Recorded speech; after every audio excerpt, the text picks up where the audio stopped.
Hello সবাইকে good morning. তোমরা সবাই কেমন আছো? আশা করছি তোমরা সবাই অনেক অনেক ভালো আছো, আর আমরাও খুব ভালো আছি। আজকে রবিবার, তাই আজকের ভিডিওটা আমি এখান থেকে স্টার্ট করলাম। সব সময় কিন্তু আমাদের নিজের হাতের রান্না খেতেও ভালো লাগে না, বা কত সময় রান্না ভালোও হয় না। আজকে যেমনটা আমার সঙ্গেই হয়ে গেছে, আমার রান্নাই আমার এত খারাপ লেগেছে খেতে। এইদিকে দেখো ছেলে আমার কি করছে, ওকে পাঠিয়েছিলাম বাজারে, ও বাজারে গেছিলো, একটু একটু করে সবজি নিয়ে এসেছিলো। তাই ছেলে আবার চলে গেছে সবজিগুলো গুছিয়ে রাখবে বক্সের ভেতরে, ফ্রিজে ভরে রাখবে। আমি বলেছিলাম বাবা একটু সবজিগুলো গুছিয়ে দাও, ও বলার সঙ্গে সঙ্গেই চলে গেছে। এগুলো কাজের মধ্যে পুরো এক্সপার্ট, যেহেতু পড়াশোনা করার সময়। ব্রেকফাস্টটা আমাদের হয়েই গেছে। ব্রেকফাস্টটা আজকে শুধু রুটি করেছিলাম আর চা করেছি। আমি রুটি চা খেতে ভালোবাসি, সবজি ভাজা না হলেও চলে আমার। রুটি দিয়ে চা দিয়ে আমি খেয়েই নিই। ওরা তো খায়নি, ওরা চা খেয়েছে আর ছেলে খেয়েছে দুধ বর্নভিটা, এগুলোই খেয়েছে। তারপরে দেখো আমি সবজিগুলো এখানে কেটেও নিয়েছি, টমেটো, আলু, বটবটি, বেগুন সব কেটে নিয়েছি।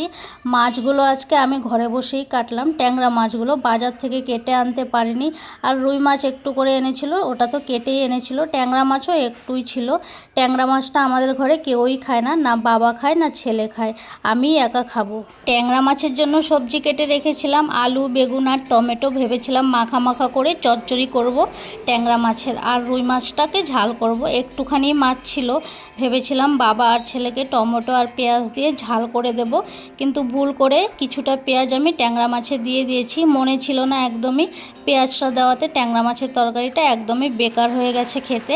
আমি ট্যাংরা মাছ আগেও রান্না করেছি, কিন্তু কোনোদিনও পেঁয়াজ দিইনি। আজকে পেঁয়াজটা দিয়ে দিয়েছি, মাছের তরকারিটা খেতে একদমই বিচ্ছিরি লাগছিল। তাই বললাম নিজের হাতের রান্না খেতেও কিন্তু কত সময় খুব খারাপ লাগে, একদমই ভালো হয় না। সব সময় নিজের হাতের রান্না ভালো হবে এটা কোনো কথা না, কোনো সময় রান্না খারাপও হয়ে যায়। আর যেদিন আমি খুব তাড়াহুড়ো করে রান্না করি সেদিনের রান্না আমার খুব ভালো হয়, আর যেদিন আমি খুব আস্তে ধীরে রান্না করি সেদিন কিন্তু রান্না একদমই বেকার হয়ে যায়। আজকে হাতে সময় ছিল, কাপড় টাপড় তেমন ছিল না কাচার, ভাবলাম আস্তে ধীরে সুন্দরভাবে রান্না করি। সেই রান্না করতে গিয়ে আজকেই রান্নাটা আমার বেকার হয়ে গেল। আর আজকে সকাল থেকে দিনটা খুব শান্তশিষ্ট ছিল। সকালবেলা ঘুম থেকে উঠেই দেখলাম রোদ নেই, ভালোই হয়েছিল। রোদ কম থাকলে গরমটাও একটু কম থাকে, কিন্তু ঘরগুলো একটু অন্ধকার অন্ধকার হয়েছিল। বাইরে একটু বৃষ্টি বৃষ্টি ভাব ছিল, তাই ঘরের ভেতরটা একটু অন্ধকার লাগছিল, তাই ভিডিও কোয়ালিটিটাও একটু খারাপই লাগছে দেখতে।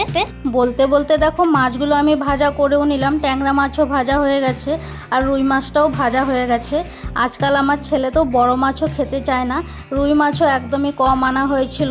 ছেলে তাও আবার খাবেই না, ছেলের জন্য আবার আলাদা করে ফ্রিজে একটু মাংস আছে, ভাবলাম সব কিছু রান্না করে লাস্টে ওকে মাংসটা একটু কষা করে দেব। আর তোমরা একটু কমেন্টস করে জানিও তো, তোমরা কি ট্যাংরা মাছে পেঁয়াজ দাও? আমি কিন্তু কোনোদিনও দিই না। আজকে আমি ভুল করে ট্যাংরা মাছে পেঁয়াজ দিয়ে দিয়েছি, খেতে এত বাজে হয়েছিল তরকারিটা। আমি তো সবজিগুলো খাইনি, আমি শুধু মাছগুলো বেছে বেছে খেয়েছি। ট্যাংরা মাছটা রান্না হয়েও গেছে, তারপর এখানে রুই মাছের ঝালটাও বসিয়েই দিয়েছি। আজকে রুই মাছের ঝালটা মোটামুটি হয়েছিল, এতটাও ভালো হয়নি।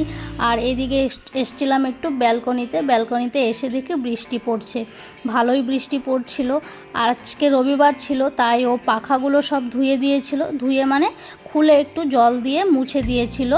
পাখাগুলোতে নোংরাও হয়ে গেছিলো, আর গরম পড়ে গেছে এখন, পাখাগুলোতে নোংরা হলে হাওয়াটা একটু কম লাগে, তাই সব পাখাগুলো আজকে ধুয়ে দিয়েছিল। 3টে রুমেরই পাখা ধুয়ে দিয়েছে।